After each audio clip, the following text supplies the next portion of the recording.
Ever wonder how a breakthrough idea actually becomes reality? Hi, I'm Susan Lindner, and this is the Innovation Storytellers Show, where I sit down with the change makers behind the world's most inspiring innovations to learn how they did it and the stories that help them make it happen. If you've ever had a big idea or want to tell yours in a more powerfully connected way, you're in the right place. I promise you'll get new ideas for how to tell a better story to your audiences too. So let's dive in. Hey everybody, and welcome back. I'm Susan Lindner, your host of the Innovation Storytellers Show, where we invite some of the bravest innovators in the world to come on and talk about the stories behind their innovation. But today is a special podcast for two reasons. Number one, we're at TechBBQ, which is the biggest startup and innovator conference in the Nordics. More than 10,000 people walking around here talking about their amazing ideas. Investors, entrepreneurs, big corporates who are looking for the latest and greatest from the Nordics. And we're recording a very special episode of Nordic Visionaries. Nordic Visionaries is our pocket series funded by the EU Nordic Council of Ministers and 4 countries, Norway, Denmark, Sweden, and Finland, who are all contributing their brilliance to this pocket series where we're looking at the intersection of innovation, sustainability, and great thinkers. So without further ado, I want to introduce my amazing guest today, Soulaima Gourani, who is a VC-backed founder, keynote speaker, and author. She co-founded IPO, an AI agent gym, and we're going to talk about building our AI muscles today. This is where bots are coached, challenged, and polished to perform at their very best. She is also the co-founder of Ailo, building affordable modular green data centers and a compute marketplace. A Moroccan-Danish entrepreneur now based in Palo Alto, California, she has inspired audiences worldwide with her life story and her work at the intersection of AI, technology, and the future of work. Thank you so much for joining me today. Wow, I'm honored. Very much, thank you. You sound like a very busy person, is that right? Yes, I am busy, but I don't feel busy. It's more like a flow, I would say. Wow. Yeah, people who know me really well, I'm not stressed. But I feel almost like I'm dancing through life. And I don't want this to sound like it's easy in any way, but I really do feel there's almost a flow going. And my life philosophy also puts me in a position where I think pressure, if you like, or having a full schedule is a privilege. Remember this, most people don't have that in their life. You can go to pretty much any home, old people's home, and you will see them sitting, looking out of the window most of the day with no meaningful things to do, with no access to what I'm having access to. So as long as I can walk and talk and move and travel, then that's what I want to do. I feel very alive. So am I busy? I would say I'm productive. Yeah. So let's talk about some of this productivity because there is a lot going on here. Tell us first off how you got here. You're originally from Morocco, then to Denmark and on to Silicon Valley. So can you tell us a little bit about this journey? Yeah. Well, I was born in Morocco, and I got my citizenship when I was 4. I have a Danish mom. I don't know why it took 4 years to get my citizenship in Denmark. That's for another podcast. Yeah. Maybe Moroccans are not really sought after the people you want to have in Denmark at that time. I don't know. But yes, so I grew up in Denmark, and I grew up in Jylland, meaning the remote parts of Denmark, Nordjylland and Sønderjylland. And those parts are really not always included in the conversations because it's not the capital. And I lived in very troubled neighborhoods, specifically one called Vollsmose in Odense. Everyone from Denmark would know it. It has a reputation of being very unsafe. Anyway, so I grew up in very remote places, small cities, and very troubled neighborhoods. And in fact, I dropped out of math in 4th grade, and I was kicked out of school in 7th grade. Wow. I ran away from my parents when I was 13. I was in foster care, children's home, institutions. I couldn't really get a job until late in my 20 something. And in fact, I left Denmark for Switzerland, Luxembourg, and later Norway to pursue anything that could remotely look like a career. And I'm not saying this to bash anyone, or I'm not the slightest bit bitter or resentful or anything, but it gives a picture that I had to be pretty creative and resourceful in my own ways to find my way through this. There was really no playbook for someone like me. And when I was close to 16, maybe a little younger, I overheard a conversation with my dad and my uncle. And I remember my uncle saying to my dad, well, we should just be happy if she doesn't turn out to become a teenage mom. And I remember that feeling, thinking, oh, okay, that I cannot let happen, one. Two, that's the only expectation they have to me. So I have really enjoyed actually that there was no pressure on me and no expectations. So me not being pregnant at 16, already then I had outperformed everyone's expectations. There you go. There you go, right? Check the box. Check the box. So, and that actually, funny enough, gave me a lot of freedom to do exactly what I wanted to do. And did you know what you wanted to do? No, gosh, no. I just knew that I wanted to see the world. I knew I would like to make a lot of money, have impact, have fun, and I wanted to kind of study the future. I just knew that I just knew these were the things. These are my core values, and I wanted to have a family. That was very important to me already when I was younger. I just didn't know how to do that because remember in the 90s, mid 90s, all I could see was if I opened the newspapers. Was definitely not someone looking like me having a global career. It was mostly men, still is, but mostly men, white men, all Danish-looking men, at least for my environment here. And they all had a good education, maybe even Ivy League to some extent. So it was not something that was realistic for me, really. But again, fast forward, I found my own way through this. And also, a very early childhood experience of mine was, I must have been in first grade, maybe kindergarten, but first grade, borderline. And my birthday is December 1st. And I remember we didn't have much money back then. Actually, my parents went bankrupt twice, so that also is an interesting journey and witnessing that. But my mom really did a lot of effort to host this birthday party for me. And I remember for the first time having like a nice dress, and my mom had created what I would think the most beautiful birthday table with whatever she could dish up with. You know, it wasn't... Sure. Yeah, you know, whatever she had. And I was so proud of her. And no one showed up to my birthday. None of the kids from the school came from my class. Yeah, it must have been first grade. And I remember the feeling so humiliated. But it also really did something to me. I realized somehow, I guess, okay, you are really on your own. And so I have had no expectations ever that anyone would rescue me. Mm-hmm. And it sounds very sad, but it's not sad. It was just a realization.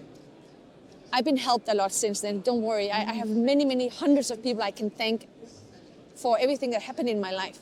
But I wasn't waiting for anyone to find me or discover me or help me. I knew I'm on my own. So let's talk about this jump now from going to Silicon Valley and starting these businesses. Are these your first businesses? No, I became an entrepreneur in 2007. Actually, when I found out I was pregnant with my first child, I also happened to be managing a team, global team in a company. Mm-hmm. But they decided to lay me off while pregnant, which you would say would never happen, but it did happen. And I couldn't get a job, right? Mm-hmm. Who hires a pregnant woman? Not that many. Not that many. So I didn't really have a choice, and I knew what I was able to do, even being pregnant, was starting to write and talk. So I became a speaker, if you like. I couldn't really think of anything else I was capable of. I didn't feel I had any skills, that I could just one-to-one apply in my own business. But being out there and around people like today we are at TechBBQ, you get to meet people. And when you're out there, things happen. Then you get invitations, some people find you interesting, and then it's actually about saying yes more than no, and then just go through things. And then quickly after, I think this is my 7th startup or something. Yeah, but not everyone, not all of the startups did really well. Some of them just closed, or someone else took it over. So much learning in that. A lot of learning, and I think being an entrepreneur is probably the most exciting thing you can do with your life. It's not for everyone. For sure. But if you think about it, it's a very creative, spiritual, almost out-of-body experience. Because some would call it schizophrenic, given the number of hats that an entrepreneur has to wear, right? Yes, and also your truth changes almost by the hour. So today, I'm very confident that both of my startups are doing super well. If you ask me tomorrow, I might think it's over. So every day is a new reality. And I think a lot of people don't understand what it means to run a startup. Anyway, I'm very thankful because I think pressure is a privilege. So I feel extremely privileged that I'm allowed to run not only one, but two startups. And pressure makes diamonds, right? I hope so. Yeah, I hope so too. So let's walk through. I want to learn a little bit more about these companies and the stories that you needed to tell your investors, given your background too, about why they should put millions of dollars behind your idea. So let's start with everybody's favorite hot topic today is AI. Yeah. So let's talk about Happio a little bit. I want my audience to learn a little bit about what it is to send AI to the gym and to work out your AI in a way that maybe you haven't before. Yeah, beautiful. Well, first and foremost, Happio was built before AI became... before ChatGPT, Before right? ChatGPT, basically, yeah. So we were definitely not AI front and center. But we made it AI-driven. And funny enough, we became the best AI product of 24 last year, with 500,000 votes from Bank of America, Capgemini, and whatnot. And we won a lot of awards. But the software is far, far from being perfect still. We have to rewrite a lot of code. So we're actually kind of always in beta. And I like that. I think Google, was it Gmail? They were in beta 7-8 years. I'm not sure. Maybe I'm making up numbers, but something like that. I actually like to think of us forever being in beta. Because if you think of a product being done, then I think you die. So anyway, we are in beta. But Happio has 3 different pieces of software. One is a meeting spam filter. That's the product that most people know us for. And then we have the gym for agents. And then we have a conversation tool for doctors when they meet with patients. And it's specifically developed for developing countries in the Third World War. So 3 different things. And the overall brand is Happio because we just want to make people happy. So that gives me a lot of creativity. If you think about it, tomorrow I can come up with a 4th product. And I need to have that option. Because if you just stick with one product, I will be bored and maybe it will not be the right product. So you miss out of a lot of things. So I have the creativity to innovate within the term conversations and future of work. But let's go back to agents. This product has been, this software has been tested by 8,000 companies, small, medium-sized companies. So we have a lot of data. And now we are deploying it in bigger companies. So that's the phase we're in now. So step 1 is spam filtering, right? That's cleaning up our inboxes? So, you get invited to meetings all the time. And it's most likely maybe not a problem for you, but if you work in a very large company, you easily receive 10 to 12 invites a day. And people are sloppy when they invite you. They might just say catch up or agenda to be decided or whatever you see. Those are the meetings you never want to go to because no one's actually thought about what the meeting is for. Yeah, or why you invited or what are they expecting from you. Right. And nor Google nor Microsoft Outlook have thought about putting in filters.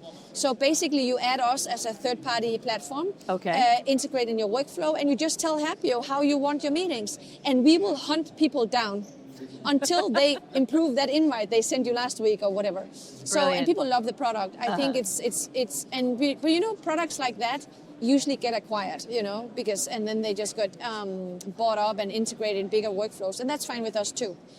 And the agents is, everyone is talking about agents, and there's so many providers of agents, and agents are really defining the future. But you don't have to look for very long online to find out that sometimes these agents get very creative. And they do say things that are not completely true. They're delusional. Delusional for sure, and it costs companies a lot of money. They get sued. A lot of wasted time too. Yeah, but not only that, but also they get sued. Oh. Because they say things to you, right, that are not true, or even worse, dangerous, or not aligned with the corporate policy or whatever. Anyway, our software is an extra layer, and we monitor all your agents, all your conversational agents. We monitor them 24/7. And then we filter and flag, and we read all kinds of data points. The tone, if it's a customer service agent, we listen to the conversation. And we can pick up words, tones, all kinds of stuff. And then we flag and close down agents if they go off rail. Immediately and take them off air. And this it's both for improved governance, but also performance. Yeah. So, and this market is so huge that I almost faint when I look at the potential of such a product. Yeah. Yeah. It's pretty massive. Yeah. Wait, so take us into the world of green data centers now, Yeah. because I don't see how these two mesh, but I'm sure. I will tell you. So software is, everyone is used to think software is the best you can do, right, with your life if you're a tech entrepreneur. But in fact, software itself is really a big problem, because we need a lot of GPU. It's not for free if you think about it. Sure. So a little over a year ago, one of my friends that I've known since 2012, he came to me and he said, well, I have this idea of building green, modular, affordable data centers. And I said, I have no idea what that is about. And he said, but I would like for you to come and be my co-founder. And luckily, I'm allowed to do more than just one thing. So I said, yes, why not? And we have now 20 projects scattered around the world. And we just signed a very, very big deal with Norway. I cannot disclose right now.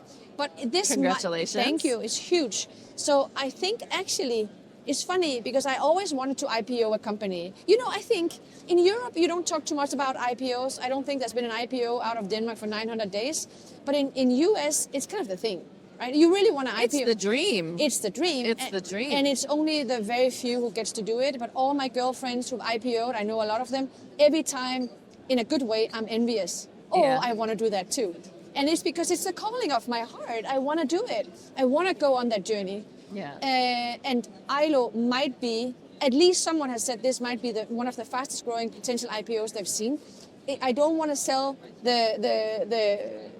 I don't want to predict too much into it because it can go wrong any minute, but it does have the potential. It has the matrix to have that potential. So I'm just going to go with that. But I love doing both of this. Yeah, both the software and the data centers. So, this is a place where we come to talk about storytelling. So how did you convince investors to get on board with this green data center idea? How did you convince them to get on board with Happio? Yeah. Well, can you tell us a little bit of the story that needed to be told? Well, I think storytelling is very important. And for the longest time ever, you probably don't have the story straight. You don't know what to say, right? Because you're learning. So first and foremost, and every customer you talk to is giving you different feedback. Yes, every investor is giving you different don't feedback. Don't do this, do that, less of that, more of that. And every person has his or her or their own flavor. So you just have to stick with what feels right for you, right? You have to be authentic. But Ailo don't have investors. Actually don't have investors, which is pretty interesting. And Happio has a lot of investors. How many investors? 91. 91. But I'm counting also the SPVs. Yeah. Well, they have plenty of people in each of them. But that is a lot of cats to herd, as we say. Yes, and I'm definitely learning the hard way, if you will, that sometimes the smallest investors might be those ending up taking the most of your time. Oh, 100%. And I'm saying that with the deepest respect for everyone who invested in me. Right. They put $5,000 in and they want to control the future of the business. I am familiar. Don't get me started. Oh my God. But I was not born as a diplomat. That would be wrong of me to say. I mean, I'm a former street child. So you imagine I was not taught to be a diplomat at all. So it has been a learning for me and also living in the US really taught me how to be more diplomatic. I envy the Americans for sometimes how you can give hard feedback in such a nice way, and you can really have hard conversations so politely. So I'm learning. I love learning. Well, I'm a New Yorker, so we're not as familiar with that, even though the UN is based right in New York. I know. Not a lot of diplomacy in the streets of New York. No, New Yorkers are quite spicy. I would agree with that. But I started out in Austin. So Smart. So I started in Texas. I learned a lot from there. Right, the bless your heart state. Yes. Yes. And then moved on to Palo Alto, and that's just from everywhere. People are Yeah. from everywhere. So anyway, storytelling. So I raised a little over 2 million through Zoom, meaning with people I have never met, basically. And I learned to fundraise because this is Happio is the first VC-backed company that I run myself. I've been sitting on boards of funds before, but this is the first time I'm a VC-backed founder myself. And I did not have the vocabulary, right? But I went to YC, Y Combinator, Sure. startup school. No, not the program. Not the program. No, startup school. I was rejected several times. But that is a badge of honor in Silicon Valley to be. How many times were you rejected by YC? Actually, yes, but it's embarrassing also. But now I can laugh, right? Yeah. But I was rejected several times, even though I really wanted to go. Anyway, so here's and I think this is an important piece of the story of being good at storytelling. Y Combinator still have something called Startup School. And it's a podcast series. It's completely free. It's 40, 60 minutes each. And I just plugged them in my ears and I listened to all of them. I think they had 21 episodes or whatever. And I was training myself, cap table, dilution, seed, pre-seed, round two. Like I learned all the language. Yeah. And then I just practiced with investors. And that's how I learned to raise. But the storytelling was actually, you need to have kind of a problem founder fit. Why do you want to fix this problem with meetings? That's very important. And I decided to go with the story that in 2009, 10, maybe 10 or 11, I was picked up by the ambulance twice because I thought I was dying, but I was actually I just had an anxiety attack. Not just, but it feels like dying. It really honestly does. I would love to do a survey of how many founders have found themselves in the emergency room. More than you think, Yeah. unfortunately. I agree. And there's a lot of sad statistics around founders. It's definitely not, everyone is not suited for this. And I really don't recommend doing a startup if it's important for you to have work-life balance and be healthy and stuff. I definitely look 13 years older just the past 5 years, I think. I can live with that face, but that's the price you pay. That is the price. That's the price you pay. I think you look great, by the way. Yeah, but it's just a fact, right? Yeah. My mother-in-law told me last year, "Oh my God, you aged." She hadn't seen me Only for a mother-in-law, right? It could be like it is this so level of honest. Like, where is the diplomacy? Where is that? Well, not my mother-in-law, at least. Anyway, fun aside. But I went with the story that I was burned out when I had small kids and I was trying to do everything, and that I'm a very polite person and I'm a people pleaser. So if you invite me for a meeting, I would most likely say yes. But I was often finding myself sitting thinking, what a waste of our time. Not only mine, but also your time, because I'm not prepared. Yeah. I could have given you much more had you given me a pre-cap, had you given me clear advice on what, anyway, fast forward. And that story resonated a lot. Then a lot of companies came into the meeting space, easy scheduling, transcriptions, whatnot, but no one cared about where we are, and we are in the pre-meeting space. There's no competition. Everyone is scheduling or recording or transcribing or whatnot, but no one is setting up the meeting before it happens up for success. So it's still a white space now, to this day, only us. So that's very nice. And that pre-cap took us into healthcare that we're working on now, because when you go to, I just came back from Kenya, from the biggest refugee camp in the world, Kakuma.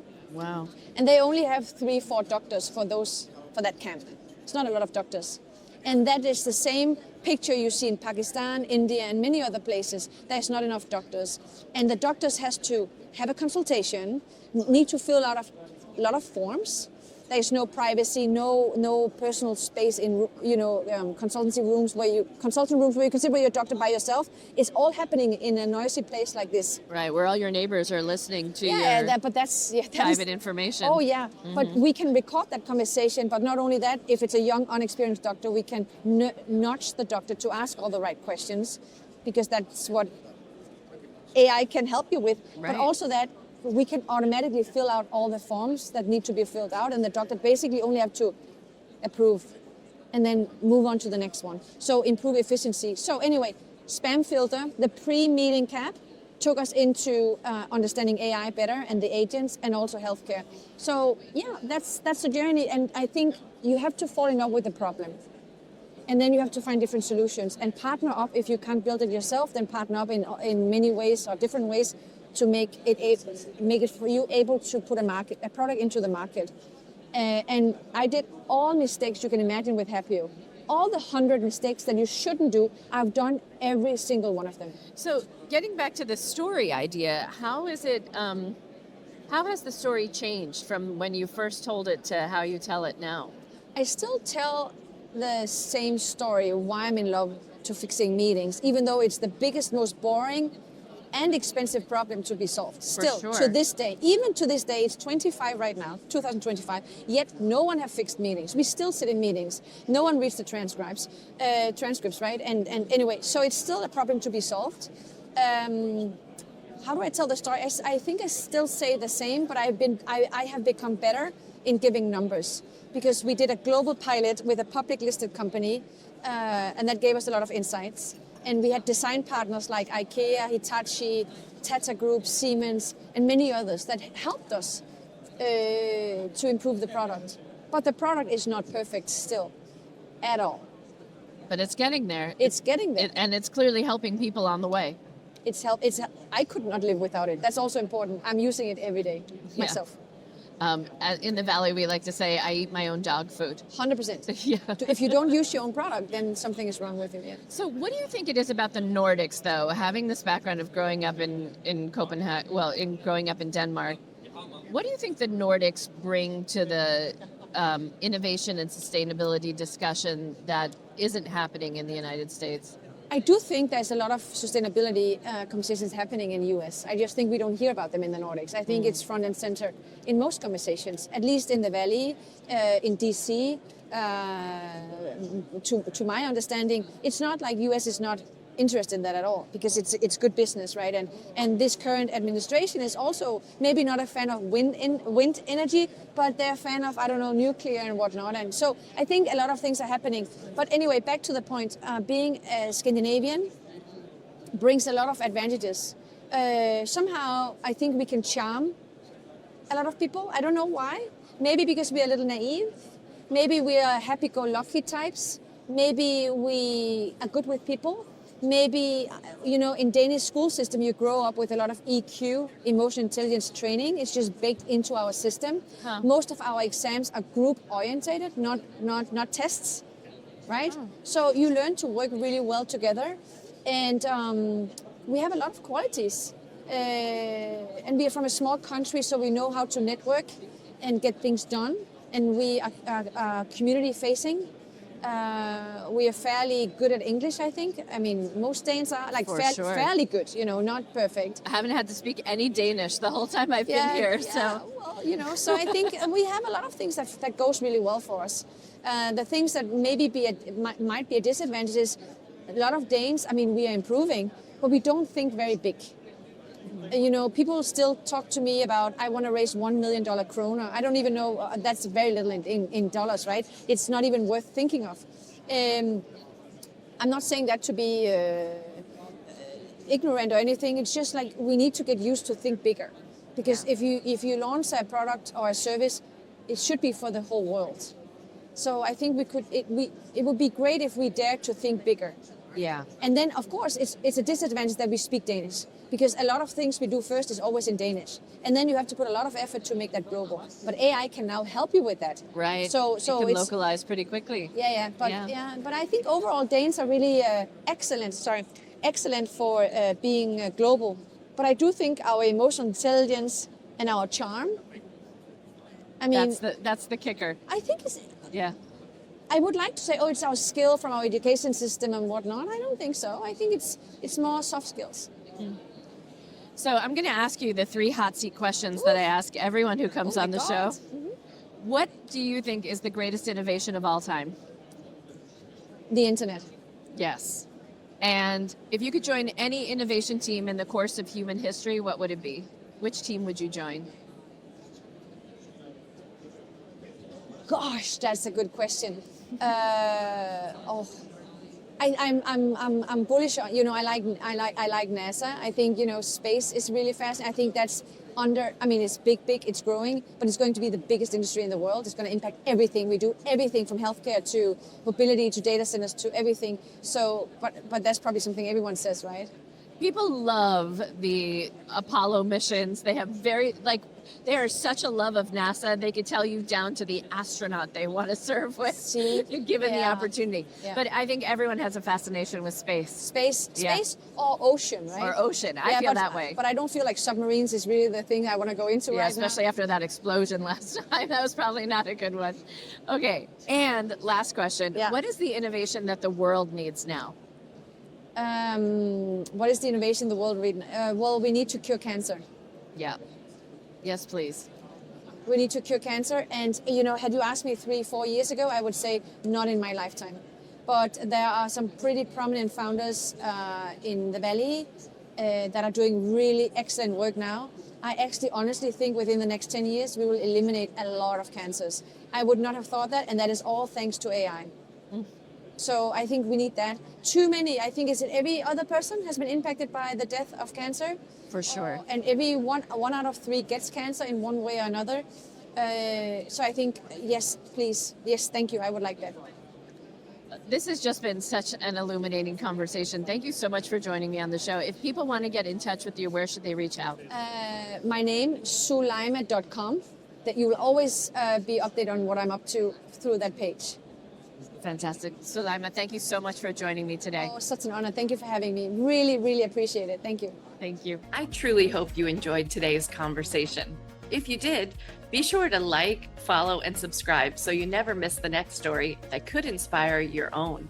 And if you want to learn more about me or how I can help you and your team to become master storytellers to get your big idea to its finish line, head over to innovationstorytellers.com and schedule a call with me.